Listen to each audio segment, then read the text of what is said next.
get up. And on the way up, we're going to bite a kneecap off, all right? And we're going to stand up, and then it's going to take 2 more shots to knock us down, all right? And on the way up, we're going to take your other kneecap, and we're going to get up, and then it's going to take 3 shots to get us down. What's up, Kneecaps Nation? Phil and I are back at it again for another episode of Kneecaps for Breakfast. Vince Progard, that is me. Happy to be joined, as always, alongside the aforementioned Phil Byrne. And Phil, if there's ever an occasion during the offseason where we can say, hey, we got a lot to accomplish on this episode, that's a good thing, right? Yeah, I would think so. I would think so, because that means we've got a lot to talk about. And by golly, I think we have quite a bit to talk about coming into the show tonight. Absolutely. We are going to hit on what the Lions did in the draft that just was completed over the weekend. We'll hit on what some of the other teams did on their draft picks and just give some overall thoughts. And before the draft even took place, there was quite a bit of Lions happenings that went on over the days that led up to it. So we're going to do our best to hit on as much as we can without keeping you as a captive audience for much longer than what you're used to. But a lot to get to, Phil, and I guess we'd be wise to just get with the big thing and make the main event the main event. The NFL draft taking place in Green Bay, as we saw, didn't look quite as impressive as what Detroit put on a year ago, and maybe we're a little biased. I mean, I think the Lions shattered the attendance record, and I don't think Green Bay came even close to topping it this year. No, I think the thing that I'm a little disappointed in is just the actual setup of it. Just plopped it right in the parking lot. Yeah, you had it in the parking lot, but you have the most iconic NFL venue in Lambeau Field, and you don't have the inside of it used out, or even putting the stage of the event on the field and putting a tarp over it. It just looked as if there were maybe like 350 people sitting in the stands at random portions, but the stadium itself wasn't being used for anything other than a backdrop of the exterior. So I don't know what they were trying to get to exactly, but in any case, draft over and done with, and the Lions made their picks, and Phil, you and I did not talk from the time the draft took place up until now, and that was on purpose because I am genuinely interested in what you have to say about the Lions picks, and we'll just get right to that part. So the Lions got things going in the first round. They stood pat at number 28 overall in the first round, did not move up or down, and took Tyleik Williams, defensive tackle out of Ohio State. Round 2, they moved up a couple of picks to take offensive guard out of Georgia, Tate Ratledge. Then in the third round, they moved up a little bit more substantially, and in my mind, gave up a pretty substantial haul to go get Isaac TeSlaa, wide receiver out of Arkansas, by way of Hillsdale College here in Michigan. Day 3, round 5, they took offensive guard from LSU, Miles Frazier. Round 6, they finally went out and got their edge rusher out of Boise State, Ahmed Hassanin. In the 7th round at pick number 230, safety out of Georgia, Dan Jackson, and they rounded it out 14 picks later in the 7th round, Dominic Lovett, wide receiver out of Georgia. So, Phil, on surface level, at least the way I see it, when I started out and made a list of all the positions that the Lions would do well to invest in this year's draft, and you line them up in no particular order, write them out in alphabetical order or mixed scrambled order or whatever you want to do, listed them all out, it looks to me, just based on what they did, that they crossed off every single one of those things at some point over the course of the draft. What I want to know from you, Phil, is let's peel it back a little bit and get deeper into who they picked and where they picked them, and just your general thoughts of if you think Brad Holmes and the Lions got it right here in 2025. All right. So I think the biggest point that we need to figure out is pick 28. There were a couple of edge rushers that were still on the board. You had Donovan No, it's not Levi Onzubuike, but I will butcher his last name. The edge rusher from Boston College was still there. You had Mike Green was still there. Mike Green still there. There were some guys that I think were also thought to be kind of mid to late second round that may have been the option to go in round 2. And again, we are not privy to resources inside Allen Park or to know how the big board was stacked up. I think Tyleik Williams is going to provide a presence that we did not have when Aleem McNeil got hurt. It also signals to me that maybe Aleem McNeil is not further along than we would have liked at this point. In fact, he might be farther behind. Yeah, so I think, maybe us thinking that the edge rusher opposite of Hutch was a bigger issue than inside with the defensive tackle, maybe that's something that we're not privy to the information. Okay, well, that's fine. Round 2. Okay, here's where our edge rusher's coming. We get Tate Ratledge, who I gave you as one of the names for people to look out for on day 2. I didn't necessarily think that he would have been the pick where we picked him. I think there were still some other guys there, and I think Mike Green went off the board the Ravens 2 picks later. So to not address that, I think all Lions fans will go, okay, well, what happened here? Clearly, Mike Green, if we didn't draft him by the time that second round pick came around, he probably wasn't on the board. And you would probably think if that was true, James Pierce Jr., who went a couple spots before the Lions picked at 28, was also off the board. There were a lot of high character pass rushers, at least at pick 28, that were still there. But I will say this, Tate Ratledge is an absolute dog. And I think he is going to be a guy that will be a fan favorite. As much as we've sang the praise of Christian Mahogany for kind of being in there and being, a little bit of a menace to opposing defensive lines, he is not as viewed as highly as Tate Ratledge. So I think you have, in those first 2 picks, guys that can start right away. Which was the goal, right? We wanted the day goal. 1 and day 2 guys to come in and make an immediate impact in some way, shape, or form. Don't get me wrong. I love getting local guys with local ties, guys that maybe grew up Lions fans. So we made our first 2 selections, and you're thinking, okay, Lions are trading up. Here we go. Here comes the edge rusher. And we draft a receiver. And this is where it started to click in my mind. You know what? Brad Holmes does not view the edge rusher concern, the edge rusher need that the public opinion sees it as. Okay? Za'Darius Smith was seen at a Pistons game. Maybe we bring him back. That's fine. Maybe a guy in round 3 wouldn't have been the answer. But right now, yes, we addressed defensive tackle, and yes, we addressed guard. Yes, those I think will be good picks. But I didn't like the trading up of picks from next year to go get another receiver. There had to have been something in there before you go all the way to round 6 and get a guy out of Boise to even address this. I don't know where the picks are coming in if you still got that pipe dream to think that we can go get Hendrickson from the Bengals. To me, I think we have a verbal agreement at this point that we're going to bring back Za'Darius Smith on a veterans minimum salary contract for cheap, and we're going to plug and play him, and he's going to be opposite Hutch. Now, we haven't seen what Za'Darius Smith with everyone else healthy can look like, but keep in mind, we don't get Aleem McNeil healthy until about November.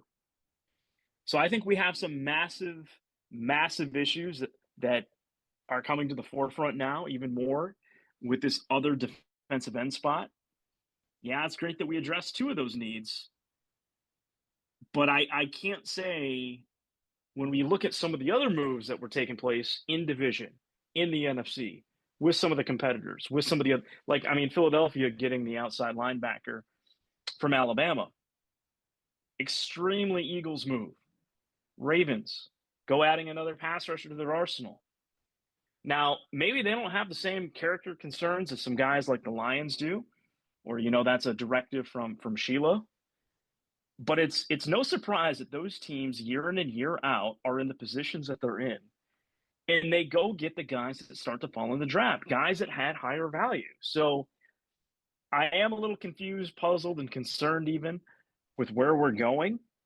And yeah, I like those top two picks, but that third pick we made with Tesla or however you say his name, puzzling to say the least. And I don't know where we go from there because I think we needed to address a receiver at some point, but I was thinking that was a day 3, 6th round kind of thing. And you're just throwing a dart at the wall rather than giving up a bunch of assets for a guy that, hey, he's got some pretty good physical tools, but I don't even know if he would have been in the top 15 receivers in the draft. Yeah, so here's what I didn't quite understand. So obviously you've got St. Brown, who I'm sure a lot of people view him as more of a slot guy or a gadget guy than a guy that you can line up wide and go up and get those 50-50 balls or what have you. You got Jameson Williams that can blow the roof off the second level and third level of the defense as your big play, again, Madden type of guy. You don't have that one receiver, all Tim Patrick conversation aside, you don't have that guy who you can put out wide and go up and just get any ball that's thrown your way. This kid, Tesla, is 5'10", Phil. So you're still lacking the specific type of wide receiver that they are lacking depth on. So I don't know how they improved the wide receiver room by getting this specific player. I don't see how he addressed the specific deficiency they had in their wide receiver room. How do you see it? To me, it's like, are they looking for some guy that, is trying to play in the slot a little bit more? So what does that do to with the tight ends? Because it wasn't too long ago, if you remember right, that I think around this time last year, we're talking about, our tight ends, being more of an option coming into the season, having Laporta essentially be that number 2 receiver. Well, he kind of battled some injuries and he didn't have quite the sophomore year that he did his rookie year. But you look at like what that guy brings to the table and like, wouldn't that technically take away from some of the receiving looks that you would have from the tight end? Yeah, theoretically, because you're still throwing the ball inside the numbers, which is prime target for St. Brown, prime target for Laporta and the tight ends, and Jahmyr Gibbs out of the backfield. Yeah, so I don't know. I'm starting to get a little concerned. Listen, these draft grades, they don't mean diddly squat. No. You don't know what guys are going to get hurt. You don't know what guys are going to get cut. You don't know what type of guys are going to be true fits into the systems that they're getting plugged into. And all the grades are just opinions, biased opinions of guys like you and me. Like, we'll get to this later in the show, but Mel Kiper Jr. would have had Shadur Sanders as an A+++, and whomever stepped up and drafted the kid would have received an A++ grade in totality. So you've got to take these grade things with a grain of salt. Yeah. But hey, the teams in our own division, they had some pretty impressive draft classes. And, if you think about, the Vikings, they were neck and neck with us. But, hey, the Packers and Bears started to slip away. Well, it doesn't take much to make up some ground, in this division. So I'm just a little concerned. Maybe that can be put to rest when we get to preseason. You see these guys play a little bit, but I don't know. I just think maybe where we evaluated some of our defensive ends that were going to be in this draft, yes, it being a deep class, but if it wasn't going to be Abdul Carter, no one was going to be a good enough fit on the other side, which is crazy. Because you would think like some of these guys would be more effective than Zadarius Smith was, but I don't know. I'm hoping Brad has something up his sleeve, but I'm kind of losing faith in that. at this point. So that's where I am. I think those first two picks will help. It wasn't necessarily the direction or the order or the addressing of each of those positions where I would have liked them. But at least those top two picks, I think, can step in and help right away. Yeah, I mean, the whole way the Lions operate in a nutshell is big men up the middle causing Yeah. havoc and destruction. And you can say that both the top two picks check that box. Yeah. It's just where specifically in the draft didn't make a whole lot of sense necessarily. I kind of knew they'd go D tackle at least with their first pick or their second pick. So it wasn't a great big surprise.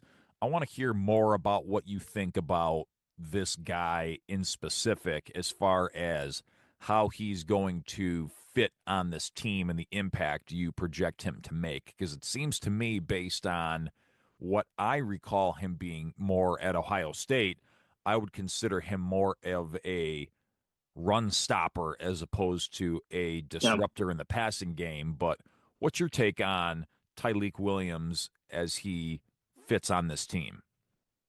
Yeah, I think he's 100% a run stopper. I mean, I don't think you're going to get much pass rush from him. He is nimble on his feet. At some point, I guess his weight really, really ballooned up when he first was getting going. During COVID, he lost the weight. He is a tremendous athlete. Some of it could be scheme related at Ohio State, where they're not asking their defensive tackles to go ahead and provide that interior pass rush. Look at all the guys that got drafted off that Ohio State defense. You had Captain Jack Sawyer, the guy on the edge there, right next to him. He was probably their primary pass rusher. They had a couple of other guys drafted on that defensive line and also in the linebacker core that were probably more of the primary pass rushers that you would have. So I don't think it was really in his DNA for it. So I think as a rookie, what we as Lions fans need to expect, especially with the Lee McNeil out, is that he is going to be slotted next to DJ Reader, probably to start the season out. And his main focus is going to be stopping the run, using that big frame. And then I think once you get Aleem back, I think that's where you can start to utilize him more, see if he is comfortable kind of in a pass rush role, because I would anticipate Aleem getting that contract, being a Pro Bowl caliber player, would even start to see double teams at some point in time. And that's when you can really use a guy like that in his athleticism. But yeah, you watch some of his highlights. He did wreak havoc, against lesser competition. There were some highlights I saw, and I was like, man, poor old Akron. This offensive line is getting torn apart in these highlights. But, those are the highlights where these guys look really, really good. Yeah. And where you can see a little bit of the pass rush move there. But, against the Penn State, against the Michigan, the Oregons, the Texases, those type, he's not going to be, in that pass rush role. Right, which is more relative to what you will see in an actual NFL competition. Now, we talked a little bit about Ratledge a few minutes ago. I do want your thoughts on their fifth-round pickup from LSU, Miles Frazier. Yeah. What do you think about him as far as being fifth-round value? You think that's a good value pickup there at 5? I do, because what I like about that pick, I think I didn't watch a ton of day 3 coverage on TV, but I know he was around the best available players for 20, 30 picks, where he was like either the top guy or the second guy. But for him, I don't think he has the high level impact as Ratledge. I don't think he has that Pro Bowl like ceiling that you will have with Ratledge inside. But this is a true guy that has versatility along that offensive line at LSU, no less. So high level SEC play, where he has some experience at tackle and he has experience inside. I think the quote from Brad Holmes was saying that even though he doesn't have experience at center, that they were going to give him some reps if Hank Fraley was comfortable with that, in the offseason for OTAs and stuff. So that's the kind of stuff that you need when you start to get guys that are near the end of their contract, near the end of their playing careers on that offensive line, is getting like a low value pick in the 5th round. It's all about versatility and what you have, because basically it's either, okay, what positions can you play, or can you be an asset on special teams? Yeah. Because he's not going to be asked to be a starter. So, I think like he has some good value there. And, I think next to the top two picks we had, that was definitely the other pick that I think I like the most as well. Yeah, because in the evaluation process, you have to ask yourself, okay, is this guy that we're Yeah. looking at in the 5th round, is he an upgrade over Kawasika? Yeah. Is he an upgrade over Sorsdal or some of the other depth Yeah. pieces that you currently have on your roster? And if the answer to that is yes, then I think there is some significant value to that because you know that Ragnow's getting long in the tooth. You know that Graham Glasgow isn't what he once was. You never know if Oh. you're going to need pinch hit duty at tackle or something like that. The chances of the Lions needing to go into their bevy of offensive line depth over the course of a 17-game regular season is pretty reasonable. So I kind of like the pick at the 5th round, to be honest with you. Well, and the other thing that I like about it is when you get deeper in this class, you're starting to get guys that were real big standouts at small schools, or guys that maybe weren't the star player, maybe you weren't the captains, guys that were nice depth pieces for those good teams. So think about this. Frazier is going to be, a backup with this team. If you did have an injury and he was going to be asked to be called upon, what bigger stage than being at LSU and going into some of those battles against Alabama, going into some of those battles against Georgia, against Tennessee, against Ole Miss, against those SEC powerhouses that he has experience in big time environments. You're not asking a guy, no offense to Colby Sorsdal, with William and Mary. That tackle did get drafted from William and Mary. Yeah, he did. You were listening to the show last time, but such a comparable environment when you get guys in those later rounds that are coming from the SEC and the Big Ten, where you're talking about 75,000 seat stadiums, big time environments. So I like that too. Guys get hurt and you need someone to go play at Lambeau, in December. He's a guy I feel comfortable with, plugging out there. So the elephant in the room, Phil, is where the Lions decided to finally address the edge rush position. And they waited until the 6th round, almost 200 picks into the 2025 NFL draft before they so much as picked up the phone and said the word edge rush. Let's look at the player before we start looking at things at a macro level here. Yeah. Kid out of Boise State, from Egypt, first Egyptian-born player in NFL history. Good story behind it, Ahmed Hussein. It seems like just when you look at the intangibles, the story, the off-the-field stuff, the attitude, the mindset, it seems like this guy was born to be a Detroit Lion under this current regime. So there's no doubt about that. How do you think that this guy fares as far as his possibility of one day replacing Marcus Davenport as a starting defensive end on this team? Probably not great, probably not favorable. I don't think he has the physical intangibles, obviously, if you're going in the 6th round. And let's say what it is. Yes, Boise State is viewed as a mid-major, but you look at Ashton Jeanty and some of the players that they've developed over the years, I think it's a great school to draft from. So I don't think it's a knock on competition or Boise or anything like that. There's a reason why he went in the 6th round, right? He probably doesn't have that high upside. So, if he ends up being Hutch's backup or whoever we eventually get on the other side, their backup, that's probably fine. But I think if you're asking a guy who's drafted in the 6th round, either this year or next year, to be the starter, you have grossly not addressed that position with the proper amount of TLC and assets and spending that needs to take place in today's modern NFL. Look at the Eagles. Look at all these other teams. Yeah, you don't need to have 2 Hutches. There's no team that has 2 Hutches, but there is probably going to be some team that has a Hutch and a comparable vet that can still go get 6, 6.5, 7 sacks a year. I don't think Zadarius Smith at this point in his career is a guy that you can go ask to go get 7 sacks in a year. I thought his effort was a little inconsistent when he got here. So it didn't help puzzled. That Zadarius was counted on to be the guy, though. True. You got to think if he had a healthy Hutch, his production would have gone up a little bit. Yeah. Ifs and buts at this point. Fair. No, it is fair though, but I don't know. I think one thing that I do want to see in preseason and OTAs a little bit. Um, we started to get Derek Barnes a little bit where he would be used as a blitzer in some packages under Aaron Glenn.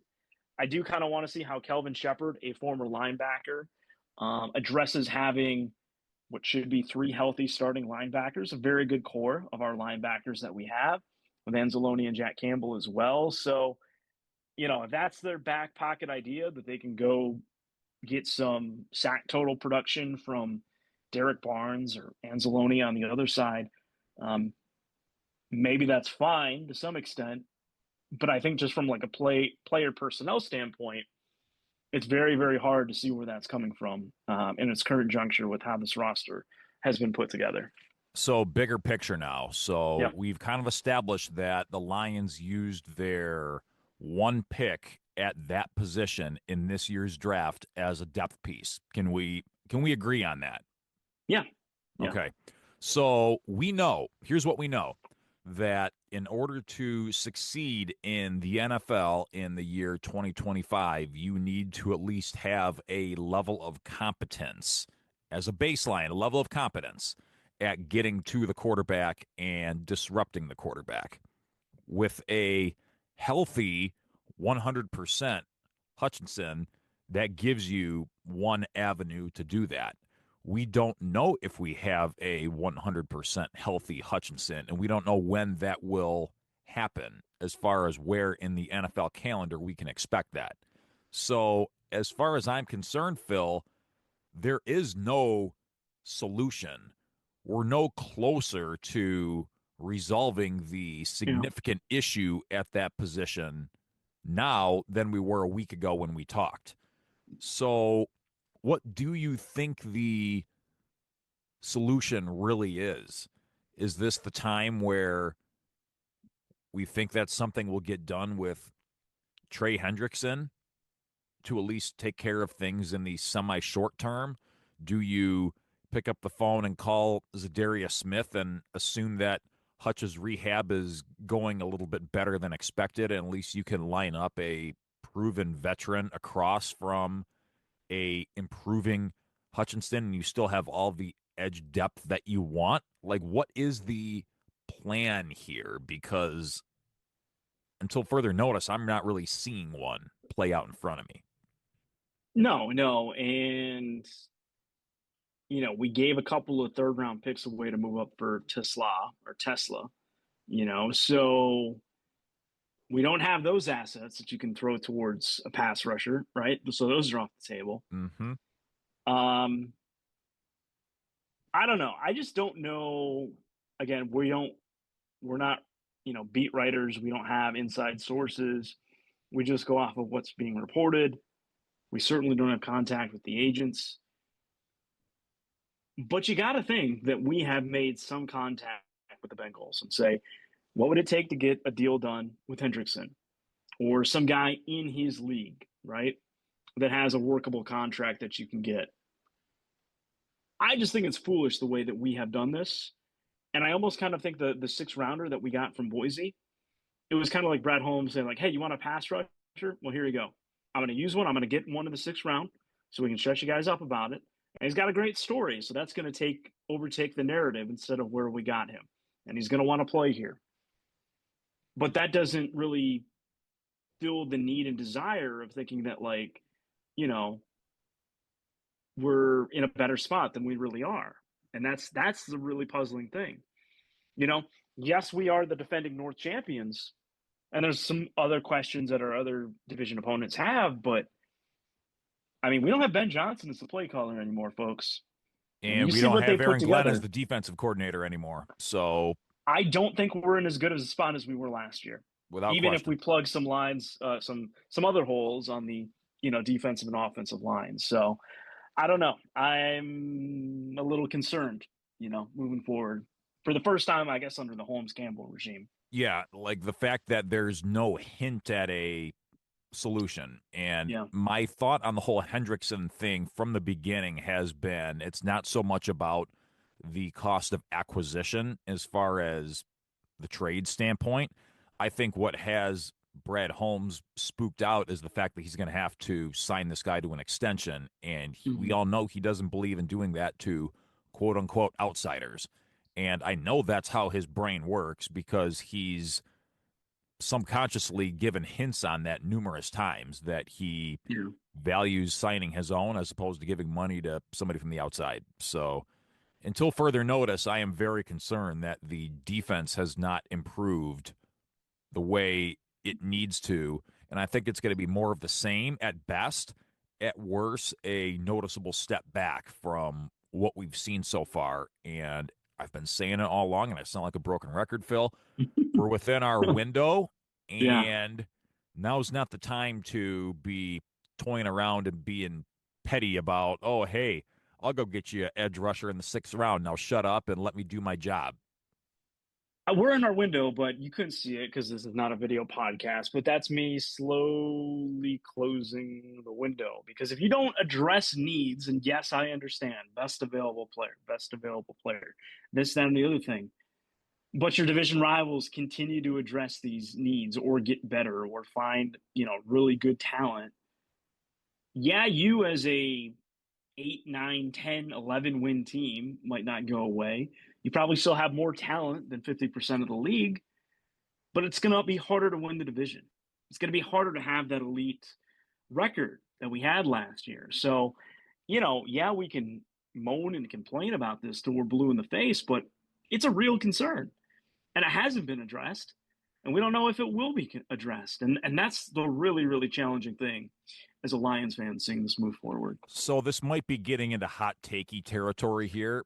So I apologize if that's not really your thing. But way back when the league year started and all the free agency stuff and the trade stuff and all the offseason acquisitions really got going, we looked at it. And now that we have the draft to go off of, you can kind of even get a stronger sense of it here.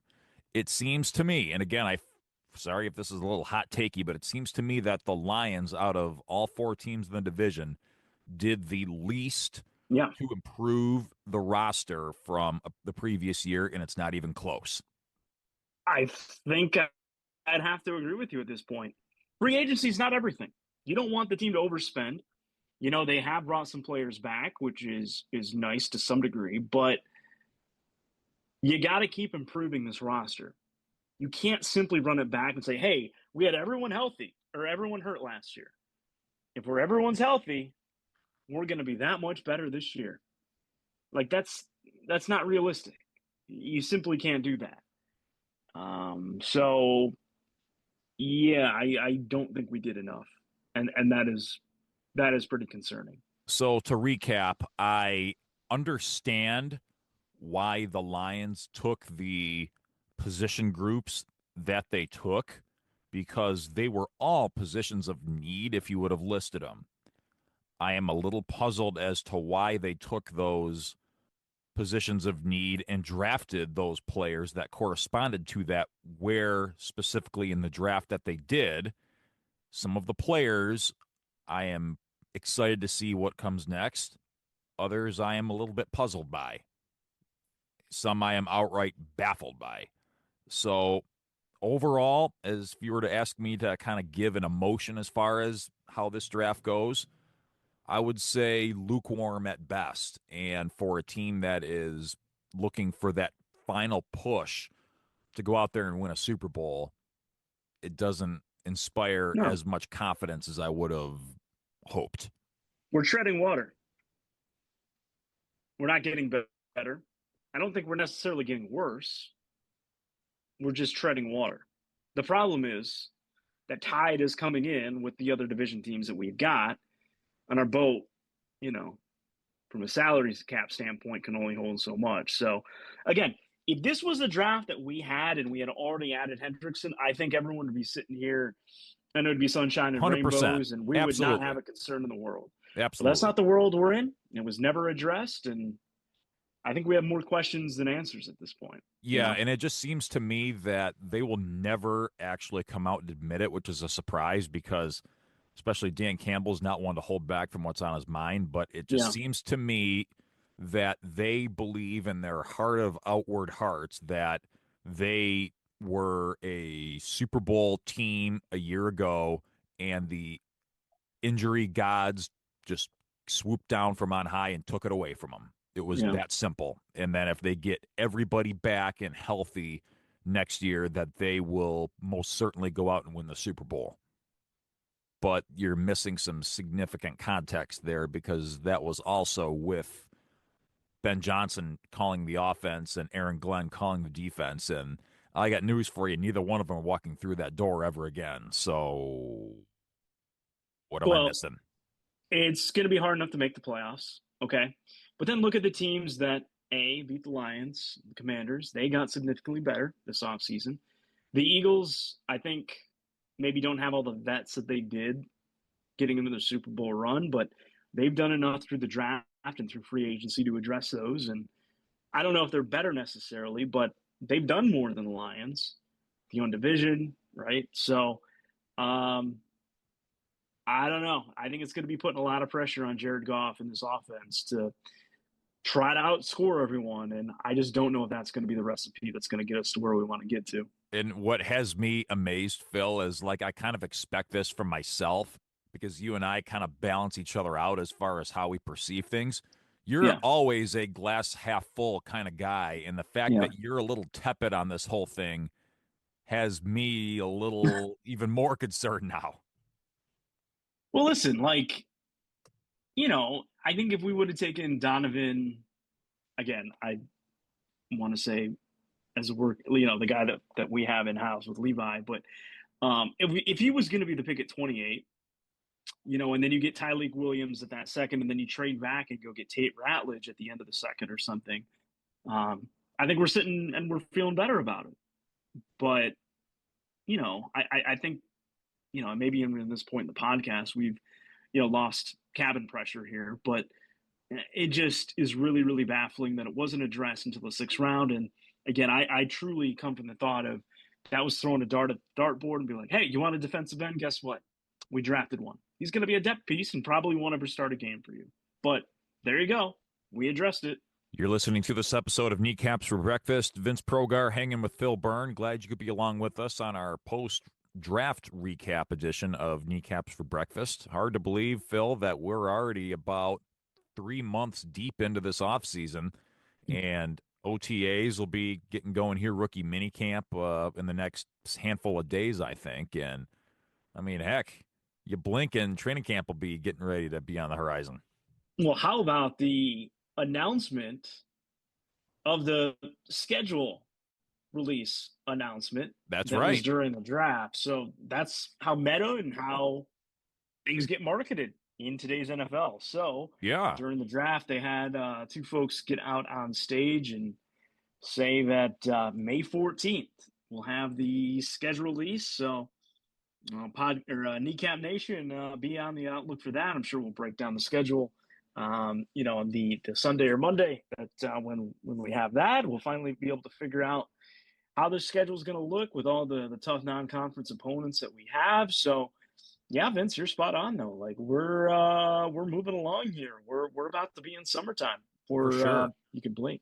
Absolutely. We'll finish recapping the draft, though. First things first, before we start looking ahead too far towards the future. But I'll just kind of go through the top 10 and the draft picks of interest, kind of similar to how you and I have been doing the mocks up to this point, just to maintain some level of consistency.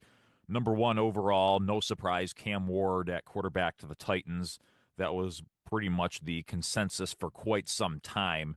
It's at number 2 where things kind of got a little different right off the bat, which I thought was kind of cool. I was kind of expecting it to be kind of a ho-hum top 10, and right off the bat, we have a trade. The Duval. or the Liam Duval. Cohen. Yeah, it's cringeworthy just the same still. The Jaguars trade up to get Travis Hunter at number 2 overall. Abdul Carter to the Giants at number 3, which is, again, what we had thought. Will Campbell at tackle from LSU to the Patriots. Mason Graham goes to the Browns at number 5 overall. So it seems like the Browns had an idea of who they wanted. They had confidence that their guy would still be there at number 5. So it seemed like it worked out for both sides just from the pick swap standpoint. Ashton Genty to the Raiders at number 6, which was getting a lot of buzz for quite some time. Jets select Armand Membu, tackle out of Missouri, at number 7. Teteroa McMillan, the wide receiver, gives Bryce Young another weapon for the Carolina Panthers at number 8. Kelvin Banks Jr., tackle out of Texas, goes at 9 to give the Saints a little bit of offensive line help. And at number 10, the Bears draft tight end out of Michigan, Colston Loveland. So your thoughts on the top 10, Phil? Well, we had a couple of the names right, kind of in that range, but I think the trade from Jacksonville to get up from 5 to 2 kind of switched up the order a little bit there of how that was going to go. I did think that if Jacksonville stayed at 5, they would have taken Ashton Genty, Travis Hunter not being on the board, obviously, at that point. But I think the real, surprise, I guess, in that top 10 was not so much that the Bears were taking a tight end, but clearly they valued Colston Loveland and not Tyler Warren from Penn State. So, and that's a surprise to me. Just watching both players over time, it seems like Michigan didn't use Loveland as anything more than just dump it off as a way to kind of give an extension of the running game through the air. Whereas you have Tyler Warren, who's more of that prototypical big-bodied, big-target tight end that can hurt you so many different ways that you almost kind of thought that's got to be the pick right here. You got to think if they're going to go tight end at 10, that's the pick. And they looked past them and decided to go Loveland instead. Yeah. So that was interesting, but either way, just like in Detroit, Ben Johnson's going to be able to probably run a couple 2 tight end sets for Caleb Williams and company there in Chicago.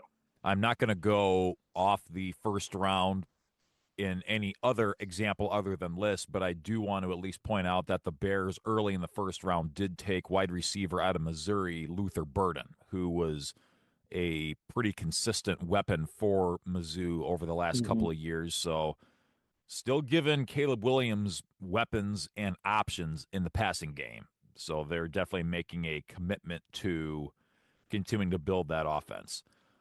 As we pointed out, Tyler Warren did fall. He did fall to the Colts at number 14. The Falcons took Jalen Walker, the edge rusher out of Georgia, at 15. Phil, the guy that you mocked to the Lions at 28, actually wound up going to the Bengals at 17. So is that the possible heir apparent to Trey Hendrickson? I don't know, but it sure looks like, feels like, sounds like that could very well be the case. Gray Zabel, the Swiss Army knife offensive lineman out of North Dakota State, goes the very next pick to the Seahawks at 18. The Packers go with another young wide receiver to add to their already young wide receiver room by taking Matthew Golden, the flashy receiver out of Texas. The Vikings at 24 select Donovan Jackson, guard out of Ohio State, to build up their offensive line. And this is where things get a little funny, is the second quarterback finally comes off the board at pick number 25. And it's not Shedeur Sanders. That would be the New York Giants trading up to 25 to go get Jackson Dart, quarterback out of Ole Miss. So you got to think that Jackson Dart is at least in contention to be the quarterback of the future. They do have, of course, Russell Wilson and Jameis Winston on their roster, but you got to think that he's going to at least be given a chance to prove that he belongs on the field at some point in time in the near future. James Pierce Jr. goes to the Falcons at 26. So the Falcons go defense within 11 picks of each other, trying to build up their edge rush. Malachi Starks, the safety out of Georgia, goes to the Ravens. And Jihad Campbell, linebacker out of Alabama, goes to the Eagles at 31. They did a pick swap, the last pick of the draft, to switch with Kansas City, and they take Jihad Campbell out of Alabama. By the time the Lions picked, it was like 11:45. It was incredibly late. I turned the TV off after the pick. Not that I was upset necessarily, but I'm like, I'm tired. I got old man bones now, and I'm like, I'm going to bed. So it was a late night if you stayed up to watch the Lions pick and kind of how it all played out. We gave you some of those defensive ends that we thought the Lions would be interested in. The board didn't really fall that way. There were some options they could have went with potentially, but Tyleik Williams, the guy for the Lions, in the first round there. So that is, in a nutshell, what you need to know on the 2025 NFL Draft. And as we, again, move into rookie minicamp and OTAs and start to see some of these guys in action, we'll kind of dig a lot of this stuff back up again. But that's kind of our first impressions as far as what we're seeing here, as far as guys that got drafted and how they're going to help their own teams. So the Lions were quite busy this past week, Phil, getting ready for the draft. And one of the things that they did was, as we called out, taking care of their own guys, their born and bred guys. Kirby Joseph was made the highest paid safety in the history of this great game of football, extending him with a 4-year, $86 million contract extension. So, Phil, Kirby Joseph is going to be a Lion for a lot of years, and he is now a very rich man. But what's on your mind beyond that as far as the situation, the context, and the timing? I think his impact of being able to be a center field for the Lions defense, I think can't be undervalued enough. I think it is good to work out an extension with him. I don't know if other safeties are going to get a deal, and he's the highest paid safety in the NFL for literally a day or a week. But it is a little strange because I don't think I would consider him to be the best safety in the NFL. Heck, I think some Lions fans probably have Brian Branch, is the better safety. He might not even the best on his own team. So timing was interesting. I think it came down Wednesday night, night before the draft. I don't know. I talked about this at length, I think, this offseason already, but I think Brad Holmes has a little bit of an affinity for valuing what's in-house as opposed to what's around the league. I'm not saying that we couldn't have worked a deal, but what's interesting is we've never franchised one of these guys. We've worked a deal out well out in advance. And maybe by the time we actually get to when they would have been a free agent, it would have been the savvy move to do it when we did it. But at some point, I think we're going to have to let someone go, So I don't know. I'm glad he's back in the fold long term. I just don't know if I'm necessarily a fan of the actual contract terms, but they are what they are, I suppose. Because I believe that you want to keep Brian Branch around just as much as you want to keep Kirby Joseph around. So you're going to look me in the eye and tell me that you plan to have the better part of $175 million wrapped up into two players that are safeties. We're not even talking about guys that are getting down and dirty with receivers that are the corners. That's the money position on the third level of the defense. So that just seems a little curious to me. And you called it out, Phil. You have ways that you can still get what you want eventually without having to go at the first blink. You've got the franchise tag. You've got the transition tag, which two things that the Lions never, ever, ever utilize in the interest of still being able to build a roster and eventually getting guys taken care of and rewarded as needed. They just don't have to do it at the very first flinch. Yeah. And like you said, Phil, there's going to have to be a tipping point eventually where somebody's going to have to be left without a chair when the music stops. And I don't know if they're just trying to get as many people a seat as humanly possible and then it just happens on its own. I don't know. But again, I know people like the interceptions that Kirby Joseph gets, but we all know interceptions are a pretty circumstantial statistic. I mean, Yeah. the other side of the coin is if he was really a truly deathly feared safety, nobody would ever throw in his direction in the first place. So take it for what you will, but bottom line, Kirby Joseph He's a made extended, man. now the richest man to ever say he was an NFL safety. So hey, good for him, and let's hope he keeps his motor as high as it always has been, I suppose.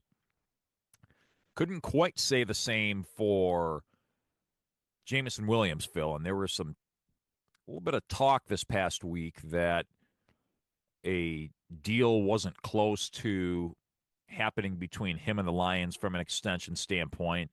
There was even rumors that he unfollowed the Lions on social media. There was question whether he had ever even followed the Lions on social media in the first place. So really, we're getting into Gen Z He said, talk she here. said. Yeah, Gen Z edition. Is there really anything to talk about here with Jameson Williams? No, I mean, I don't think we want to be aboard the Jameson Williams emotional roller coaster, where he's gone through a lot of legal issues and off the field incidents, the traffic involved things. Like, it's kind of just part of what you get with him, where you're going to get a couple explosive plays for a game, a couple of moments of brilliance. But, there's always a but, that comes with him. So I don't know. I don't think he's in the same level of receiver as, the T. Higgins and Jamar Chase and, whoever's now set the new record for what the receiver core is at. So, I think some Lions fans interpreted when he potentially unfollowed the team and then news broke of the Kirby Joseph extension of like, oh, he's getting paid, but I can't get my money. Well, folks, we don't even know that, right? So, like, I don't know. I just don't want to go down the proverbial, ladder of trying to figure out what this is all about.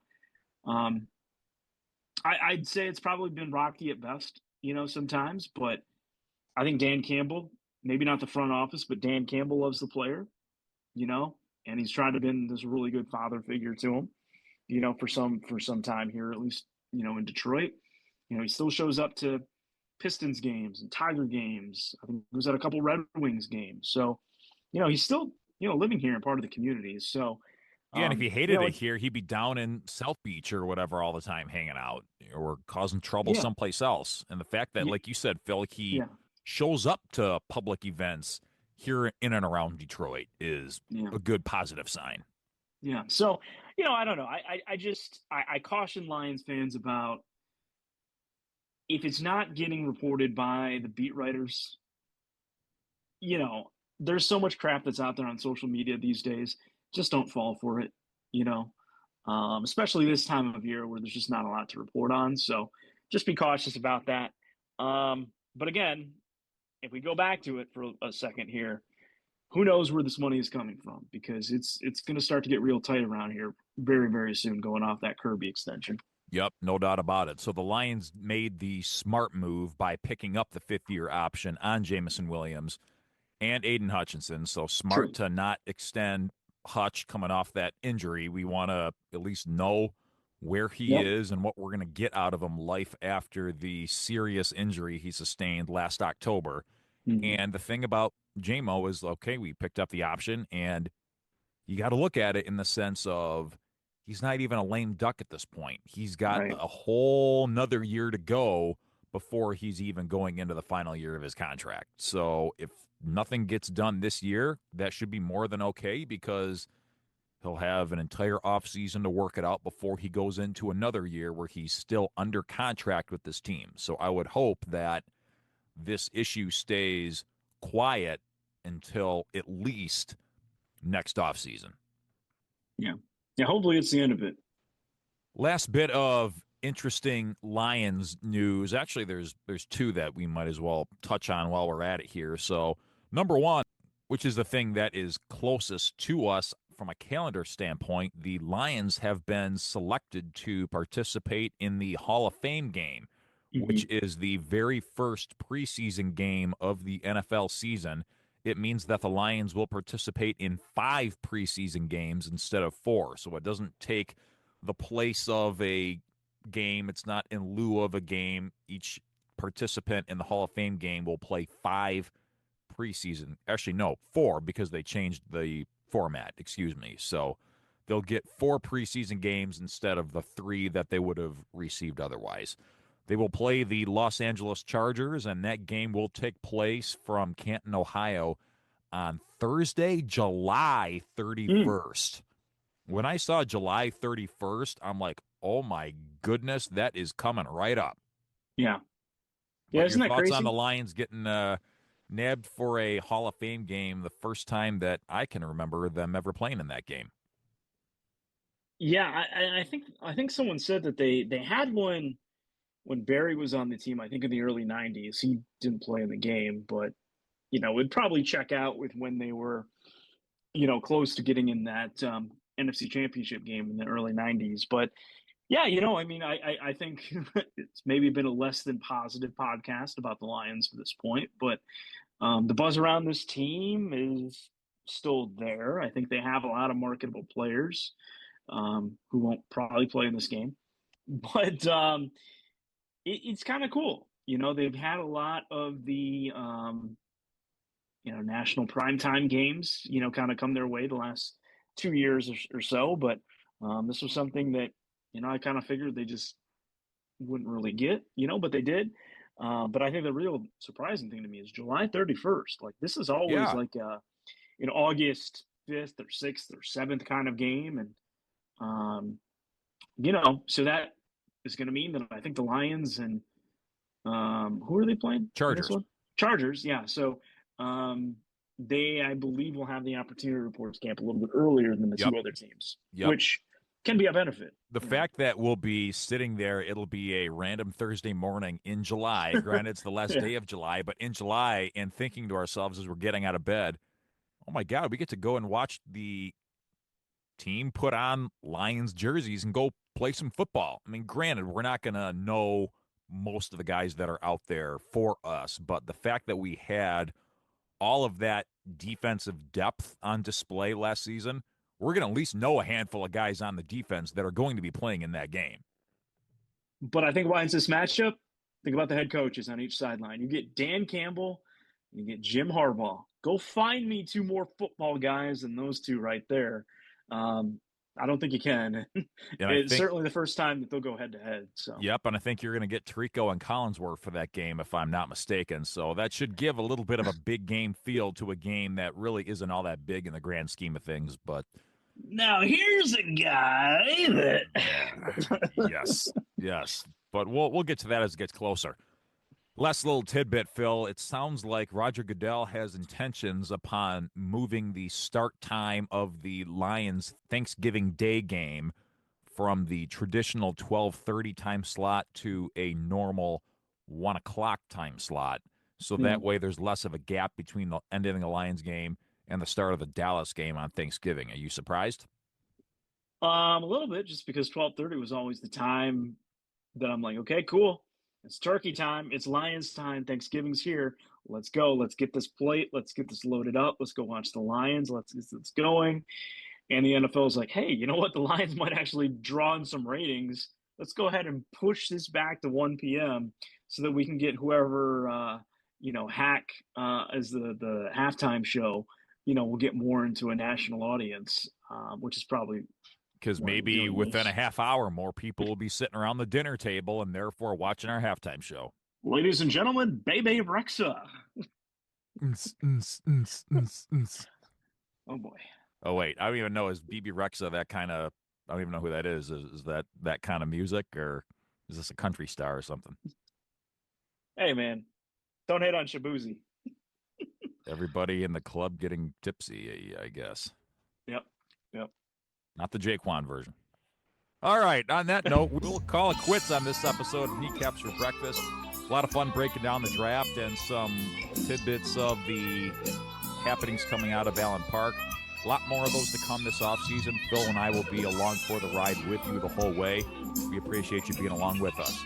For Phil Byrne across the way, Vince Progar saying good morning, go Lions, forward down the field, over and out.